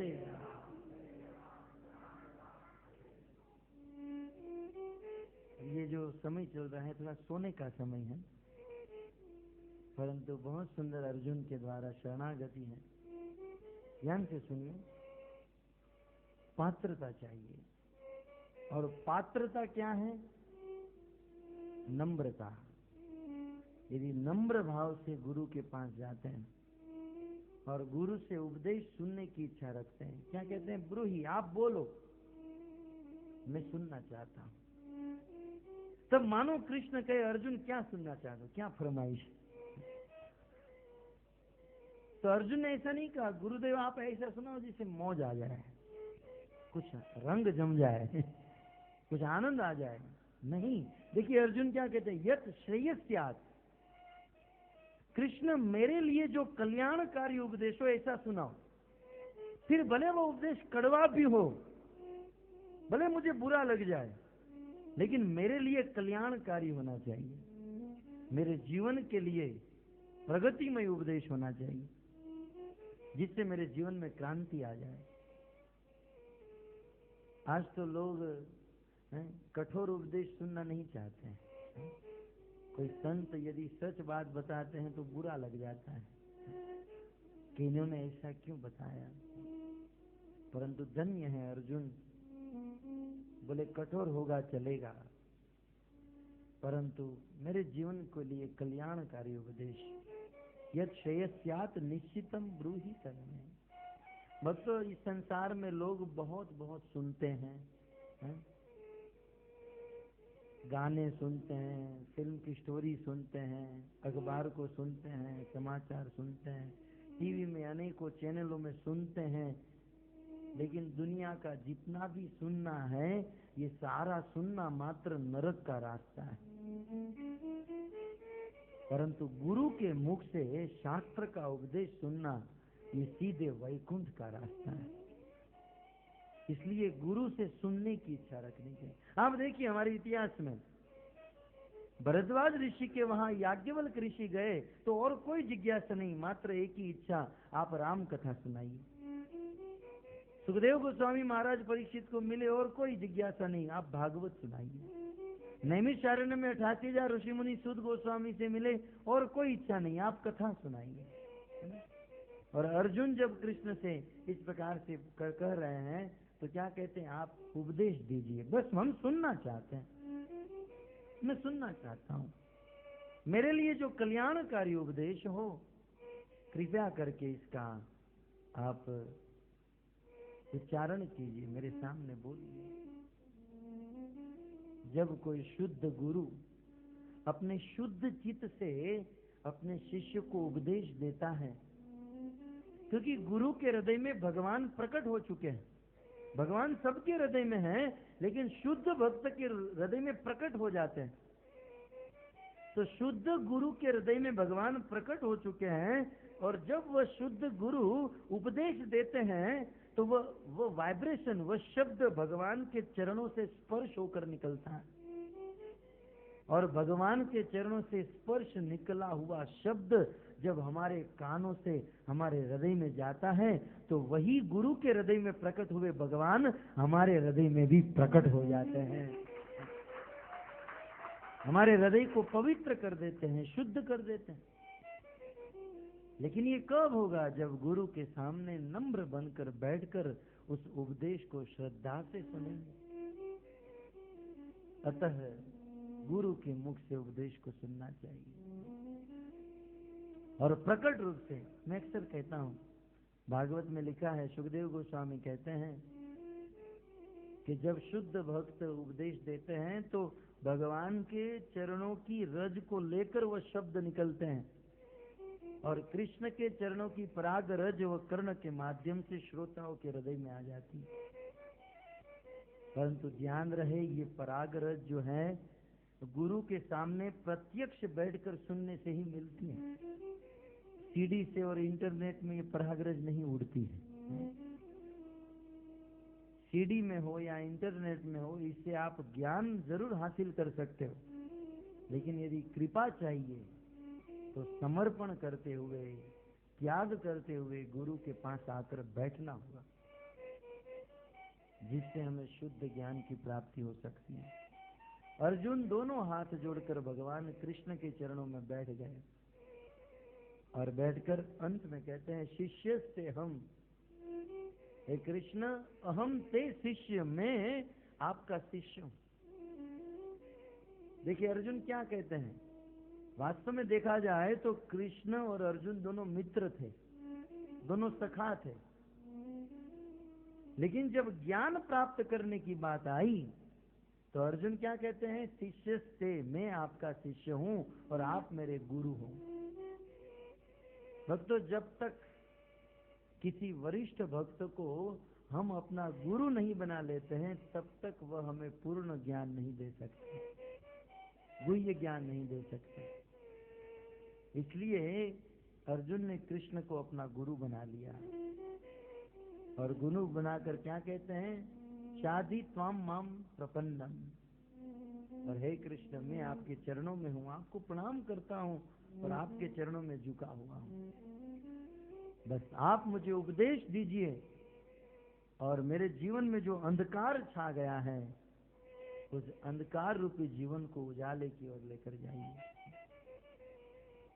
तमसो मां ज्योतिर्गमयम, तमस से प्रकाश की ओर लेकर जाइए। जब इस प्रकार से अर्जुन ने कृष्ण को कहा और शरणागति स्वीकार कर ली, फिर कृष्ण नहीं रह पाए। अब तक कृष्ण ने जो जो उपदेश दिया वो मित्रता के भाव में दिया, लेकिन जब अर्जुन ने कहा मैं आपका शिष्य, आप मेरे गुरु हो और मैं आपके शरण में हूं, जब अर्जुन ने कृष्ण को अपना गुरु बनाया, तुरंत कृष्ण ने गुरु पद धारण कर लिया और अर्जुन को शिष्य समझकर अर्जुन को भगवत गीता सुनाना प्रारंभ कर दिया। और गीता का प्रथम उपदेश, प्रथम श्लोक, एकादश श्लोक में कहते हैं, अर्जुन तुम बड़े मूर्ख हो। अर्जुन ने क्या कहा, मुझे उपदेश दो, और कृष्ण उपदेश कहां से शुरू करते हैं, हम तो शुरू करते हैं ओम नमो भगवते वासुदेवाय। कृष्ण ने भगवत गीता शुरू कहां से की, अर्जुन तुम सबसे बड़े मूर्ख हो। आज का गुरु यह बोलने से पहले 10 बार सोचेगा कि यार शिष्य को मूर्ख कह दूंगा तो डोनेशन आना बंद हो जाएगा, मंदिर कैसे चलेगा, मेरा घर कैसे चलेगा। आज न तो शिष्य ऐसे रहे हैं न गुरु ऐसे रहे हैं, परंतु गुरु को सत्य भाषण करने की शक्ति होनी चाहिए। गुरु को किसी भी प्रकार का स्वार्थ नहीं होना चाहिए। आज के गुरु तो डरते हैं, बेचारे भयभीत हो जाते हैं, बोले बोलूंगा तो शिष्य को बुरा लग जाएगा। परंतु जो सद्गुरु होते हैं वह यह नहीं देखते हैं शिष्य को बुरा लगे अच्छा लगे। सद्गुरु तो उसे कहते हैं जो शिष्य का भला सोचे। भले शिष्य गुरु को गाली दे दे, परंतु सद्गुरु सदैव शिष्य का भला सोचते हैं। इसलिए कबीरदास जी ने एक दोहा कहा है, गुरु कुम्हार शिष्य कुंभ है, घड़ घड़ काढ़े खोट, अंदर हाथ सवार दे, बाहर मारे चोट। गुरु कुंभार शिष्य कुंभ है। कुंभार जानते हैं ना, जो मटके बनाते हैं, है ना? तो गुरु कुंभार है और शिष्य कुंभ के समान। आप कुंभार को देखिए, वो मटके को बहुत मारता रहता है, बाहर से थपथपाता है, और इतना ही नहीं, उस मटके को अग्नि में डाल देता है और अग्नि में डालकर भी उसे मारता है। बाहर से लगता है कि ये कुंभार मटके को इतना क्यों मार रहा है, परंतु बाहर से तो वो मार रहा है, लेकिन अंदर से अपना हाथ संवार देता है। हमें लग सकता है कि गुरुदेव हम पर क्रोध कर रहे हैं, हमें बहुत कठोर शब्द कह रहे हैं, परंतु गुरु का क्रोध सदैव शिष्य के भले के लिए होता है। तो विचार कीजिए, यदि नारद मुनि ने नल कुबेर और मणिग्रीव के ऊपर क्रोध न किया होता तो आज तक उसका उद्धार नहीं हुआ होता। और ये बात उन्होंने स्वीकार कर ली। नल कुबेर और मणिग्रीव शिव जी के पवित्र धाम कैलाश में स्त्रियों के साथ नग्न स्नान कर रहे थे। नारद मुनि को क्रोध आया और श्राप दे दिया, तुम नग्न स्नान कर रहे हो, जाओ तुम वृक्ष बन जाओ। दोनों नारद जी के चरणों में गिर गए। तब नारद जी ने कहा, वृक्ष तो बनोगे लेकिन नंद बाबा के आंगन के वृक्ष बनोगे। नंद बाबा के घर पर दोनों वृक्ष बन गए और भगवान श्री कृष्ण को जब उखल के साथ बांधा गया तो उस दोनों वृक्ष के बीच में से कृष्ण निकल गए, उखल फंस गया और कृष्ण ने उन दोनों का उद्धार कर दिया।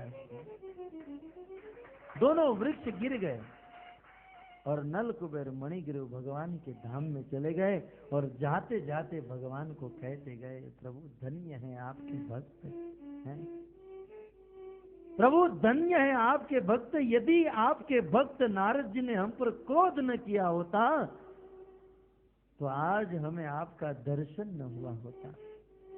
प्रभु हम लोग भक्ति कर करके मर गए होते, लेकिन आज तक आपका दर्शन न मिला होता। धन्य है आपके भक्त का क्रोध। नारद मुनि के क्रोध से आज आपका दर्शन हो गया, आपकी लीला को हमने देख लिया।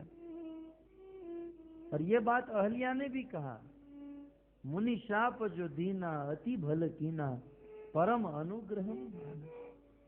गौतम ऋषि ने जो मुझे श्राप दिया बहुत अच्छा किया। यदि गौतम ऋषि ने अहल्या के ऊपर क्रोध न किया होता, श्राप न दिया होता, तो करोड़ों करोड़ों जन्म के बाद भी भगवान राम का दर्शन और भगवान राम का चरण प्राप्त न कर पाई होती। ये तो धन्य है गौतम ऋषि का श्राप है कि भगवान रामचंद्र का दर्शन हुआ और उनके चरण रज प्राप्त हो गई। तो कभी कभी माया में फंसकर हम लोग इस बात को नहीं जान सकते हैं, परंतु गुरुजन की डांट ये शिष्य के लिए बहुत अच्छी होती है। और हम, यदि आप मेरा पर्सनल मत पूछो ना, यदि लाल गोविंद दास को पूछा जाए तो हम तो इतना ही जानते हैं, गुरु यदि प्रशंसा करे तो हमारे जीवन का खतरा है। और जिस दिन गुरु हमको डांट दे, समझ जाना चाहिए गुरु का हम पर बहुत बड़ा प्रेम है, क्योंकि गुरु उसे ही डांटते हैं जिसके ऊपर उनका अपना प्रेम और अधिकार होता है। नहीं तो रास्ते में बहुत लोग घूमते हैं, क्यों नहीं डांटते हैं?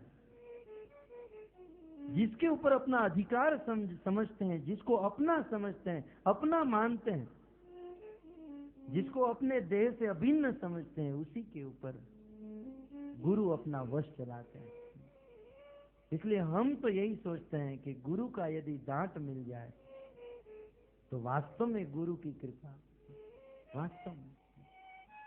और हमें ऐसा सौभाग्य मिलता रहता है हमारे गुरु महाराज के द्वारा, और हम बड़े प्रसन्न रहते हैं। और मैं आपको एक सच्ची बात बताऊं, गोपाल कृष्ण गोस्वामी महाराज का हमने लेख पढ़ा। श्रील प्रभुपाद जी ने अपने जीवन में गोपाल कृष्ण गोस्वामी को जितना डांटा है उतना किसी को नहीं डांटा, ऐसा हमने पढ़ा है। और इसी के कारण आज जीबीसी लेवल में मैनेजमेंट के तौर पर, मैनेजमेंट की दृष्टि में जिसका सर्वोच्च नाम है, पूरी दुनिया में भ्रमण करके प्रचार करते हैं। क्यों?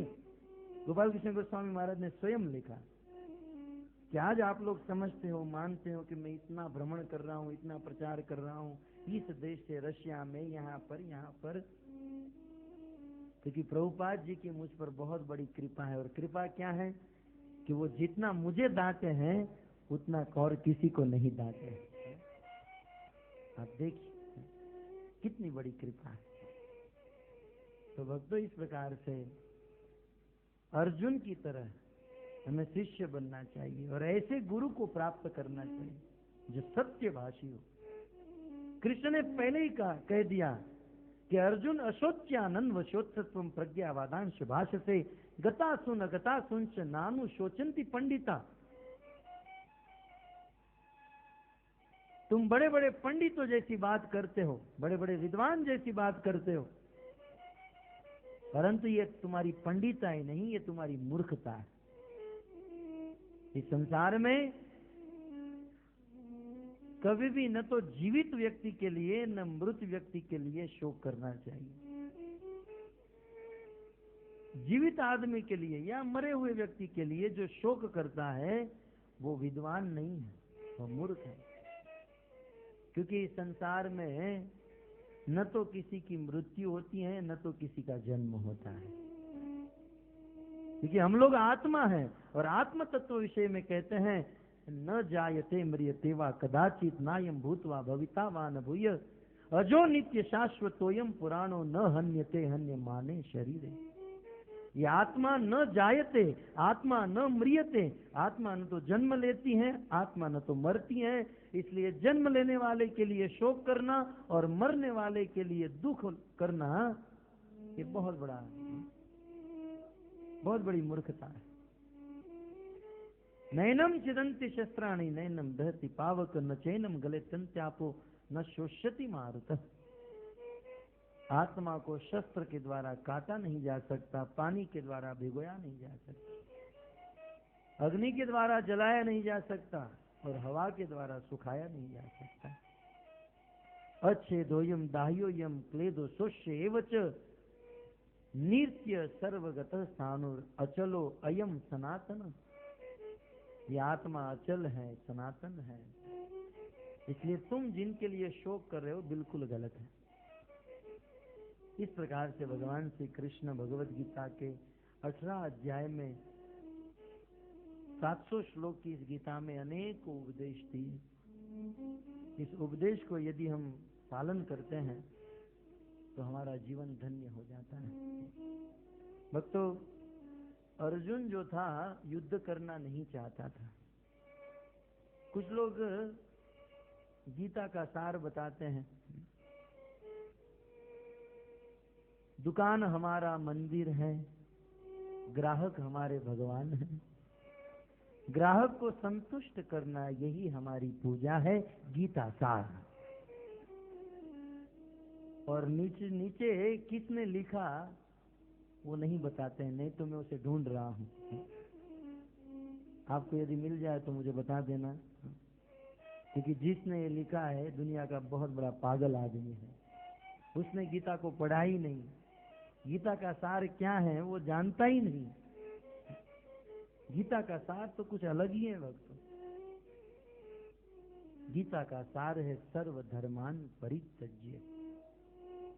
इस संसार के छोटे मोटे कर्तव्य को छोड़कर माम एकम शरणम ब्रज, एकमात्र भगवान श्री कृष्ण की भक्ति करना।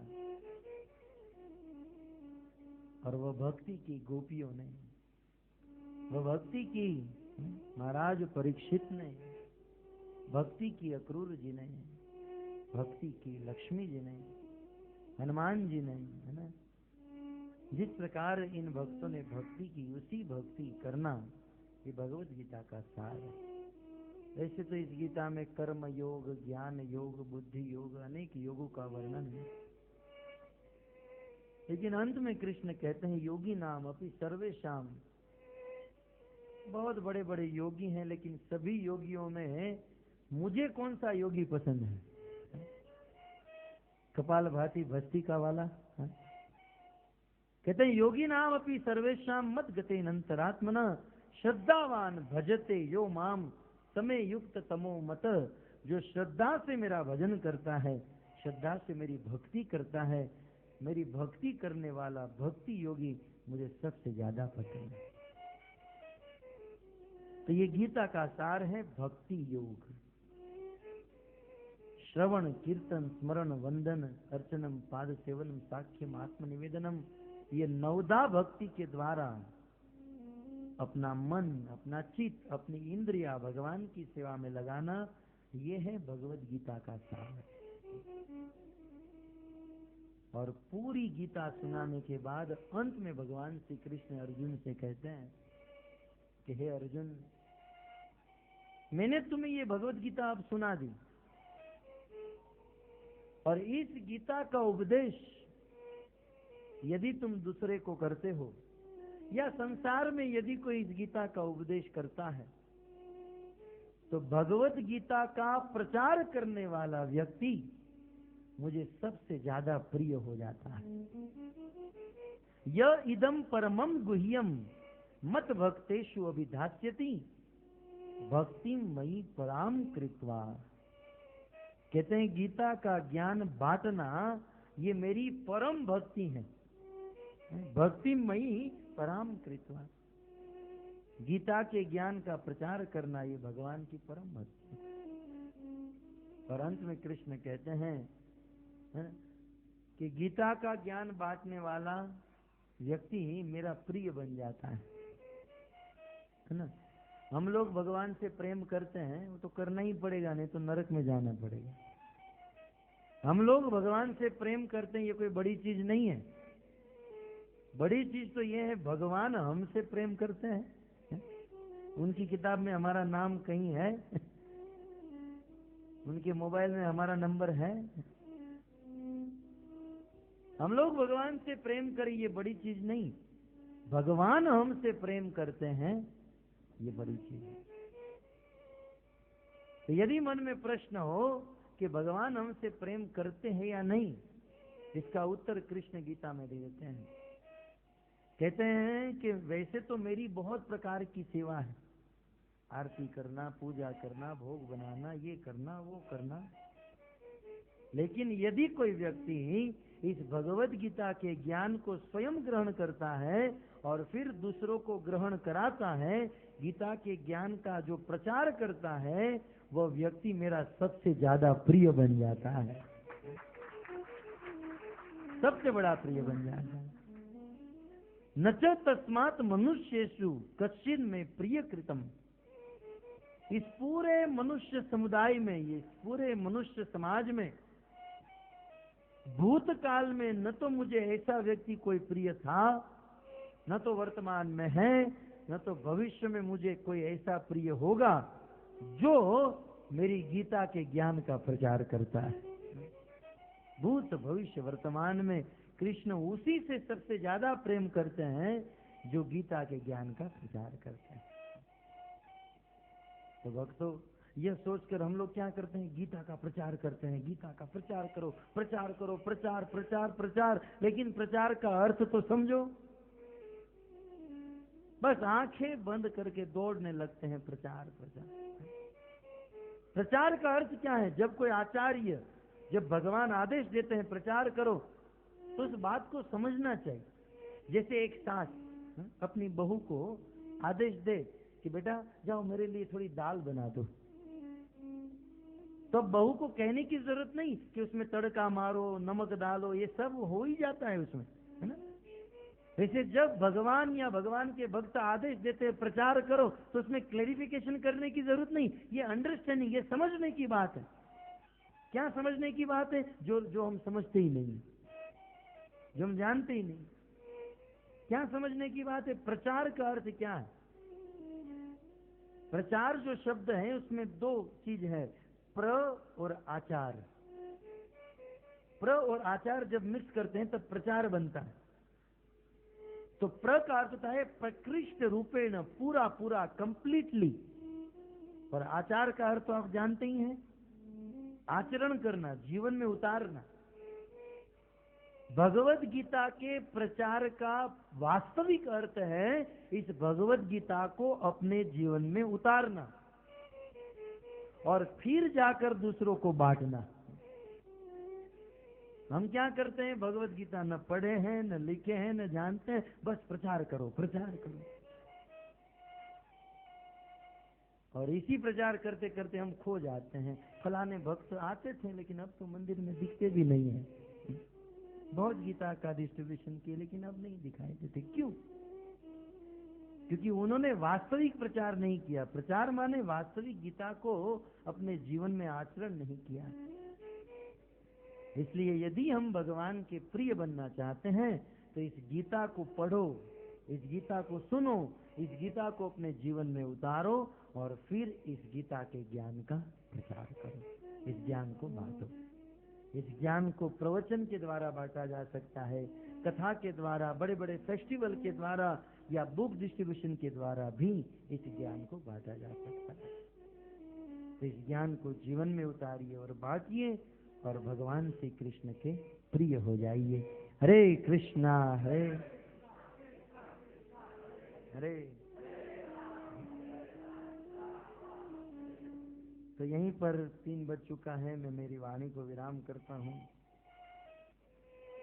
और अंत में धन्यवाद देता हूँ रघुकुल राम प्रभु को, जिन्होंने बहुत मेहनत, परिश्रम, प्रयास करके यहाँ फुकेट में इस इस्कॉन मंदिर को धीरे धीरे बढ़ा रहे हैं। इस्कॉन सेंटर के द्वारा कृष्ण भक्ति का प्रचार कर रहे हैं।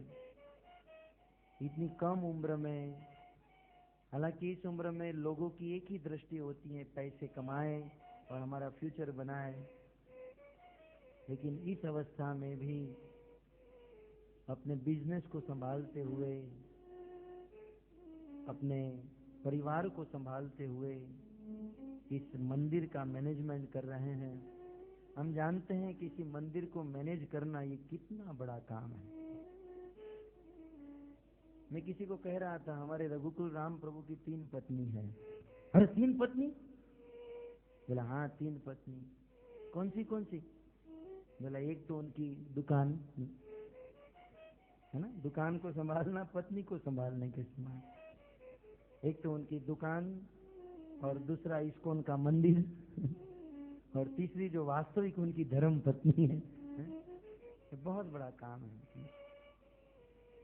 मैं श्री गौरनिताई जी से प्रार्थना करता हूँ, राधा श्याम सुंदर जी से प्रार्थना करता हूँ, प्रभुपाद जी से प्रार्थना करता हूँ कि रघुकुल राम प्रभु को शक्ति प्रदान करे, सामर्थ्य प्रदान करे, और यहाँ पर उनकी जो कमेटी है उन सब को शक्ति दे, ताकि सब मिलकर इस मंदिर के माध्यम से हजारों लोगों को भक्त बना सके, और बहुत जल्द इस छोटे से मंदिर को बड़ा स्वरूप देकर इस मैंने उस समय भी कहा था कि फुकेट में लोग आते हैं घूमने के लिए, है ना, ये बीच पर जाते हैं, वो बीच पर जाते हैं, लेकिन जब फुकेट के एयरपोर्ट पर उतरे और जब वो जब फोटो देते ना, पैम्पलेट देते ना, उस पैम्पलेट में हमारा मंदिर का भी फोटो आ जाए कि यहाँ पर घूमने लायक एक इस्कॉन का मंदिर भी है, आप लोग वहां पर भी जाकर आ सकते हैं।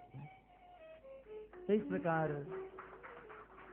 शुभ संकल्प करते हुए, भगवान से कृपा की कामना करते हुए और आशीर्वाद की इच्छा रखते हुए कि आप लोग भी हमें आशीर्वाद दीजिए कि हम भी आपकी तरह भक्ति कर सके, भक्ति का प्रचार कर सके। और श्री गौरनिताई जी के चरणों में नतमस्तक करते हुए हम यहीं पर अपनी वाणी को विराम करते हैं और आप सभी भक्तों को शुद्ध भक्ति की शुभकामना देते हैं। इसी प्रकार मंदिर में आते रहिए, और जब आते हैं तो अनेकों लोगों को साथ में लाइए, और जो नए लोग आते हैं उनकी सेवा कीजिए, अपनी ओर से तन मन धन से मंदिर को आगे बढ़ाइए। देखिए, एक छोटा सा घर होता है तो 2 भाई का मन भी समान नहीं होता है ना। 2 भाई भी एक साथ 2 मिनट साथ में नहीं रह सकते हैं। ये तो इस्कॉन है, ऑर्गेनाइजेशन है, इसमें दुनिया के कोने कोने से लोग आते हैं, लेकिन फिर भी यहाँ पर सुख है, शांति। माया के प्रभाव से कभी मतभेद, मनभेद हो जाते हैं, कभी कभी मन मुटाव हो जाता है, लेकिन इस छोटी मोटी बातों को छोड़कर, भूलकर हमें भगवान की और प्रभुपाद की ओर देखते हुए, एक दूसरे को सहन करते हुए आगे बढ़ना चाहिए। क्योंकि हम अपनों के साथ ही झगड़ा करेंगे तो फिर माया के साथ कैसे लड़ पाएंगे। इसलिए माया का प्रभाव प्रचंड है। हम लोग साथ में मिलकर, साथ में रहकर जब माया के सामने अटैक करेंगे तब जाकर माया को परास्त कर पाएंगे।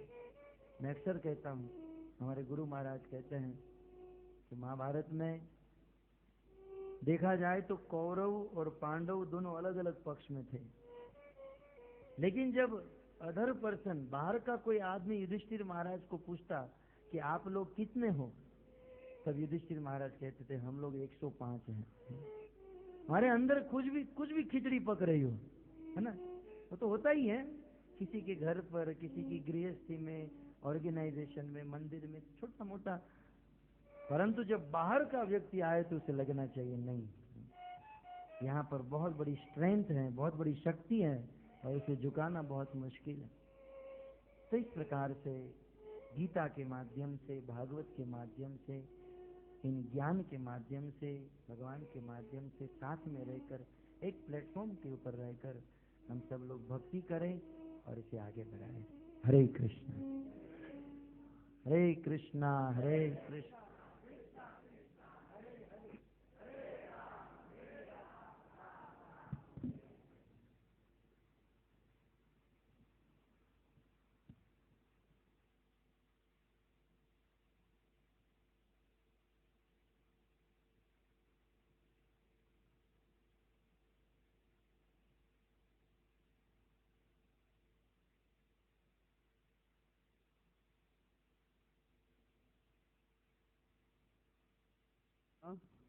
हरे कृष्ण।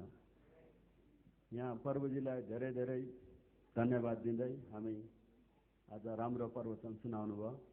त्यसो हुँदाखेरि हामीलाई पहिला सुरु प्रभुजीलाई एकचोटि हृदयदेखि हरे कृष्ण कृष्ण कृष्ण हरे हरे, हरे राम राम राम हरे हरे। ये इस्कॉन फुकेट से स्वागतम है प्रभु जी, ऑल प्रभु जी लोग को, ऑल भक्त लोग को थैंक यू वेरी मच। अर्को एउटा सूचना, भोलि हाम्रो एकादशी छ। यो प्रभुजी आएको मौकामा हामीले यसरी नै फेरि कीर्तन राख्यो भने कस्तो होला? सबै आउन सकिएला? हरि बोल Prabhuji, everybody want to invite you. त्यसमा प्रभुजी अलिकति बिजी हुनुहुन्छ। पातङमा हर बिहान श्रीमद् भागवतम कथा दिइराख्नु भएको छ। त्यसो हुँदाखेरि अलिकति गाह्रो लागेको, तर पनि प्रभुजी आइदिनुहुन्छ होला भन्ने we are really hoping for that Prabhuji are available for tomorrow. त्यसो हुँदाखेरि आउनुहुन्छ होला भन्ने धेरै आशा छ, आउनुहुन्छ नै। त्यसो हुँदाखेरि हामी सबै भोलि पनि यसरी नै आइदिनुहोस् भन्ने निमन्त्रणा छ, हार्दिक निमन्त्रणा छ। हरे कृष्ण। र प्रसादम यहाँ बनाइएको छ, सबै प्रसादम खाएर लागौँ होला। भोलि पनि फेरि छ। प्रभुजी हुन्जेली तक हामीले अलिकति यसको फाइदा उठाउनुपर्छ। हरे कृष्ण, हरे कृष्ण।